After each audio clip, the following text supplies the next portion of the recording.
दूसरी लहर के आने की तैयारी। कोरोना कोविड-19 की दूसरी लहर समाप्त, तीसरी के संकेत।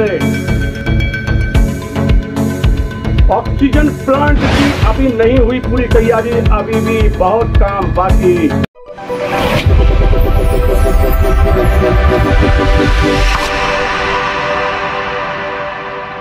नमस्कार, समाचार विस्तार से। कोरोना कोविड-19 की प्रथम लहर समाप्त हुई, दूसरी समाप्त हुई और तीसरे के आने के संकेत मिल चुके हैं। प्रथम लहर में जो समस्या पैदा हुई थी, उस समस्या से निपटने के लिए कोई ऐसी स्थिति नहीं थी, कोई अनुभव नहीं था। फिर भी जो कोरोना योद्धा है, हमारे देश के वैज्ञानिक हैं, हमारे देश के योग्य चिकित्सक हैं और वह लोग हैं जिन्होंने कोरोना कोविड-19 को पराजित करने में अपना महत्वपूर्ण योगदान दिया। अपने अनुभव के आधार पर प्रथम लहर को समाप्त कर दिया। दूसरी लहर आई और ऐसी स्थिति निर्मित हुई कि मौतों का तांडव हो गया। ऑक्सीजन की समस्या पैदा हुई और ऑक्सीजन की समस्या को कुछ दिनों में भारत सरकार ने दूर करने का जो प्रयास किया, वह निश्चित रूप से प्रशंसनीय है। ऑक्सीजन प्लांट प्रत्येक जिला मुख्यालय पर लगाने का एक निर्णय लिया गया, परंतु उस निर्णय का पालन कितना हो पा रहा है, कितना समय पर हो पा रहा है, इस बात को लेकर अब प्रश्न चिन्ह उपजते हैं जिम्मेदार लोगों पर। बात कर रहे हैं मध्य प्रदेश के दमोह की, तो ऑक्सीजन प्लांट को आए हुए लगभग एक सप्ताह से अधिक का समय व्यतीत हो गया है, परंतु आज भी वह यथास्थिति पर रखा हुआ है, वह चालू नहीं हो पाया है। बताया जाता है कि अभी वहां बहुत काम बाकी है। प्लांट के इंजीनियरों का कहना था कि अगर सही स्थिति निर्मित हो जाती है तो हम मात्र 3 या 4 घंटे में ऑक्सीजन प्लांट को चालू कर देंगे, परंतु एक छोटा सा बिजली का कनेक्शन करने में अभी 8 दिन व्यतीत हो गए हैं, परंतु बिजली का कनेक्शन नहीं हो पाया। पाइपलाइन अभी बिछाई जा रही है, कार्य अभी चल रहा है। शेड छोटा बनाया गया था, शेड को अब ऊंचा किया जा रहा है। जो इंजीनियर हैं वह वापस पूना चले गए हैं। राम भरोसे, भगवान भरोसे यह पूरा ऑक्सीजन प्लांट अभी खड़ा हुआ है। कोई भी समस्या पैदा हो सकती है, ऐसा जानकार बताते हैं, सूत्र बतलाते हैं कि जब ऑक्सीजन प्लांट की एक पाइपलाइन चोरी हो सकती है तो यहां भी कुछ हो सकता है। आप अपने टीवी स्क्रीन पर देख सकते हैं कि इस प्रकार की स्थिति है। यहां पर अभी कार्य जारी है। उसी प्लांट के ऊपर चढ़कर लेबर कार्य कर रही है और वह लेबर, वह मिस्त्री, जो उनमें से कुछ नाबालिग भी हैं, वह यहां पर है, लगे हुए हैं कार्य में।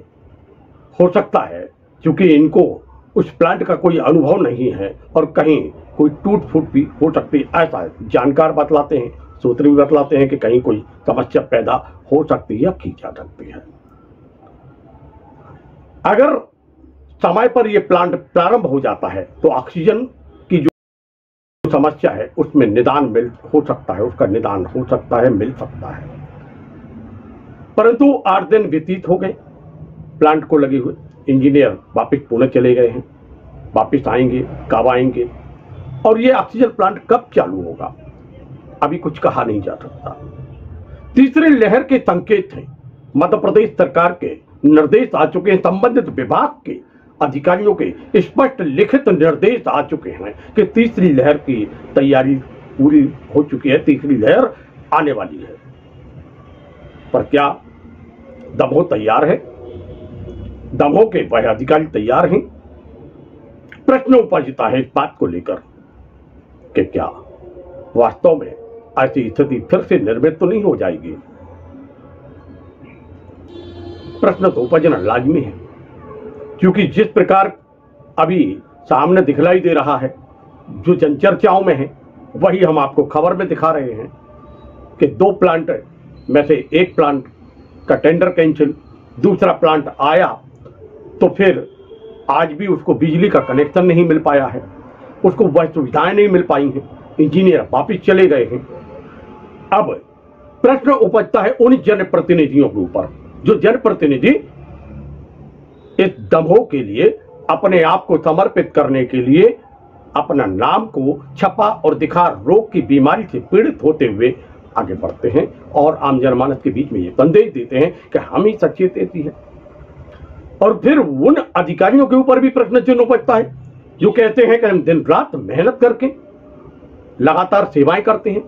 निश्चित रूप से सेवाएं करना उनका दायित्व भी है, क्योंकि सरकार से उन सेवाओं के एवज में कुछ लेते भी हैं, परंतु इन सेवाओं के साथ में जो विलंब होता है वह क्या सही है? निश्चित रूप से अनेक प्रश्न इस समय उपज रहे हैं इस ऑक्सीजन प्लांट को लेकर। तीसरी लहर की तैयारी जो है वह कहां तक को लेकर क्या हम तैयार हैं? देखते रहिए LNB टीवी, जुड़े रहिए हमसे। मिलते हैं फिर एक नए समाचार के साथ। नमस्कार।